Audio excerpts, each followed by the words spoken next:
Longtemps, il y a eu à Belle-Île-en-Mer une maison de détention pour mineurs. Alors on appelait ça maison de correction, un bagne d'enfants, enfin tout ce que vous voulez. La colonie pénitentiaire pour mineurs, pour enfants de Belle-Île-en-Mer avait une réputation particulièrement sévère et passait pour accueillir les pires rejetons de la mère patrie. Cela dit, ces enfants étaient soumis à un régime extrêmement dur et surtout à des conditions d'hygiène et de vie intime pourries. Et durant l'été 1934, au mois d'août 1934, il y a eu une révolte dans la colonie pénitentiaire du Palais à Belle-Île-en-Mer. Et cette révolte a donné lieu à une évasion massive. 56 gamins ont réussi à s'évader. Seulement une fois qu'ils avaient franchi les murs de la colonie pénitentiaire, ils se sont retrouvés prisonniers du rivage. Surtout que celui de Belle-Île est particulièrement accidenté. Les gamins qui se sont échappés ont été pourchassés comme des animaux, non seulement par les forces publiques, mais par tous les Iliens, par tous les habitants de l'île, auxquels les touristes, puisqu'on était au mois d'août, des touristes avaient prêté main forte. Et ce caractère unanimiste, si vous voulez, tout le monde se liguant pour courir après 56 gamins, a particulièrement marqué l'opinion, d'autant plus que ces chasseurs d'enfants étaient aussi des chasseurs de primes, parce qu'une prime était offerte à chaque enfant capturé. Cette attitude des autorités et de tous leurs alliés dans l'affaire a vraiment outré l'opinion publique et a ouvert un débat déjà assez ancien, un débat sur les conditions de détention dans ce genre d'établissement. Et on est en 1934, on est grosso modo à la veille du Front populaire et de ses aspirations humanistes, on va dire. Et donc le débat a pris vraiment beaucoup d'ampleur. Et parmi tous ceux qui se sont dressés contre des méthodes aussi dures, aussi barbares, il y avait Jacques Prévert. Jacques Prévert qui a composé pratiquement dans la foulée son poème « Chasse à l'enfant » et qui, très peu de temps après l'achèvement de ce poème, a conçu l'idée d'un scénario de film qui s'appelait « L'île des enfants perdus ». La réaction de Prévert, qui est immédiate et très militante tout de suite, s'explique par de multiples raisons. D'abord, Prévert a toujours eu une grande tendresse pour les enfants. Toute son attitude, même sur les plateaux de cinéma, dès qu'il y avait un enfant présent, il était extrêmement gentil, prévenant, etc. Et le fait que ce soit des enfants qui aient été victimes d'un tel mauvais traitement l'a touché plus particulièrement. D'autre part, il est fort probable que sa colère contre l'administration pénitentiaire ait trouvé aussi son origine dans le fait que son oncle Ernest avait été lui-même, dans son enfance, interné dans une colonie pénitentiaire, celle de Mettray, la première qui a été créée en France sous le règne de Louis-Philippe. Et Ernest avait probablement raconté à son neveu Jacques les conditions épouvantables dans lesquelles il avait vécu ces années de détention. Par ailleurs, Prévert est un poète, enfin, à l'époque d'ailleurs, il n'est pas exactement un poète, mais enfin on va dire que c'est un surréaliste à la bande, très engagé à gauche. Quand l'incident se produit, il travaille avec Renoir, qui est un compagnon de route du Parti communiste. Et Prévert a toujours une dent très dure contre le monde capitaliste qui produit des monstres. Il s'en est violemment pris la même année à André Citroën lors des grèves ouvrières des usines Citroën. Et donc ce combat en faveur de l'amélioration des conditions de détention des mineurs s'inscrit pleinement dans cette espèce de combat de gauche qu'il mène un peu tous azimuts à l'époque.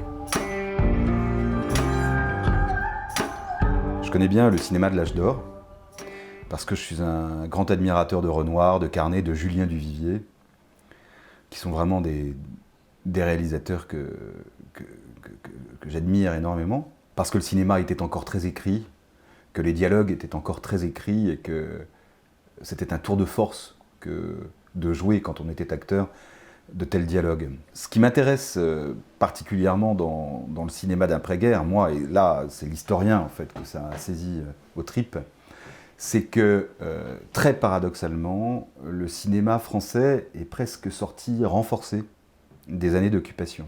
L'âge d'or est avant la guerre, certes, ou en tous les cas avant et pendant la guerre. Je rappelle que pendant la guerre, on a produit Les Visiteurs du Soir, Les Enfants du Paradis, Le Corbeau de Henri-Georges Clouzot, enfin, des chefs-d'œuvre de Carnet et Clouzot inégalables, inégalés. Et en fait, le cinéma français d'avant-guerre était très très brillant dans ses réalisations, mais très chancelant dans sa structure professionnelle. C'était une industrie quasiment à l'agonie, qui perdait d'année en année des places dans le monde. Très paradoxalement, l'occupation a restructuré l'industrie cinématographique française, pour en faire un instrument de propagande en faveur des nazis, certes, mais il se trouve que, organiquement, si vous voulez, le cinéma français est sorti plutôt renforcé de ces années noires. Le cinéma français fait qui plus est l'objet d'une épuration très très ambiguë, très bruyante, très tapageuse, mais dont la matérialité est extrêmement ténue. Et tous ces paradoxes, moi, me passionnent. Quand j'écris des livres, ils sont toujours fondés sur des paradoxes. J'avais écrit un livre sur la chute de Napoléon III et la campagne de 1870, qui est un paradoxe parce que c'est une défaite honteuse, et peut-être que rarement la France a fait preuve d'autant d'héroïsme. Vous voyez ? Et ça m'intéresse toujours, cette espèce d'ironie dans l'histoire. Donc cette situation paradoxale d'un cinéma français d'après-guerre plutôt renforcé et d'une épuration extrêmement bruyante et finalement complètement immatérielle, complètement fantasmée, créait des oppositions, des contrastes, pour parler comme un cinéaste, suffisants pour que la narration historique, qui fait pleinement partie de ce roman, soit colorée, nerveuse, dynamique, et ne passe pas pour un quart d'heure pédagogique, vous savez, une plage pédagogique au milieu du discours romanesque. Alors pour moi, c'était un exercice évidemment complètement différent de ce que j'ai l'habitude de faire.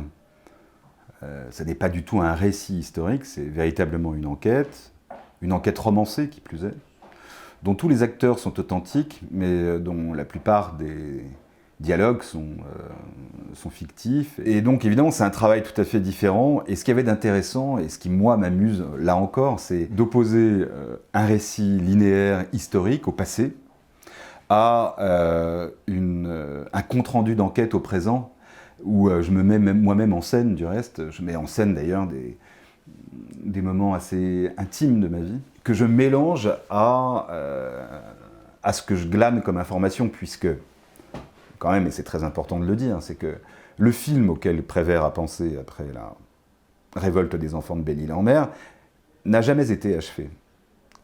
Non seulement il n'a jamais été achevé, parce que le tournage a bel et bien commencé à Belle-Île-en-Mer. Marcel Carné a réuni des acteurs extraordinaires comme Arletty, Paul Meurice, Serge Reggiani, et la toute jeune Anouk Aimée. Mais non seulement le film est resté inachevé, faute d'argent, faute de chance aussi, mais en plus ses bobines ont complètement disparu. Et donc ça fait de ce film un double mystère. On n'en connaîtra jamais la fin, mais on n'en connaîtra non plus le début, puisque tout a disparu. Restent seulement quelques photos de plateau qui peuvent essayer de restituer très partiellement l'atmosphère qui régnait sur le plateau. Et donc le livre est bien une enquête, puisque je me mets en enquête de ces bobines disparues. Et là, je me suis beaucoup amusé, parce que moi, j'ai très peu l'habitude de me lâcher quand j'écris des livres, même si je scénarise l'histoire, même si je cherche à la raconter à la mode antique, comme une chronique médiévale ou comme une grande anabase, je reste collé à la vérité. Parce qu'au fond de moi, il y a un historien scrupuleux qui demeure. Là, c'était assez drôle, parce que je pouvais m'approprier la réalité que j'avais moi-même créée en rencontrant Anouk Aimée, en allant interviewer un tel, en allant à Belle-Île-en-Mer pour voir les vestiges de la colonie pénitentiaire, etc. Je pouvais les réinventer à ma sauce. Et donc, je me suis vraiment mis dans la peau d'un romancier, ce qui m'est quand même déjà arrivé dans la vie.